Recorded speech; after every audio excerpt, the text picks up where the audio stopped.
কিন্তু তাও আমরা খাবো না এবার থেকে। এই চল বাড়ি চল। যাবি তো জানো, তোর নাটক করে দিছিস কেন? চলে যা, তুই যায় না কেন জানিস? কারণ নানা নানি ভালোবাসি তাই। কি আর করবি, খা এই গরিবের খাবার। আমরা তো বাড়ি এও পাই না, সেঁটে দে।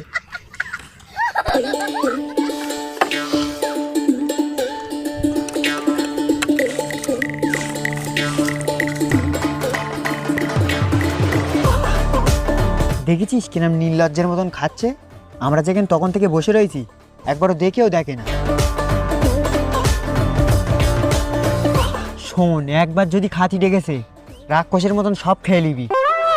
আরে আনোয়ার মামা, ওখানে বসে আছো কেন? এদিকে এসো। না রে, নির্লজ্জ হলেও বিবেক আছে। তুই এখানে বস, আমি খেয়ে আসি। আরে খাতিটা কিনে নাস্তা দেশো, তো পানি দিতে হয় জানো না? যাও গিয়ে পানি নিয়ে এসো।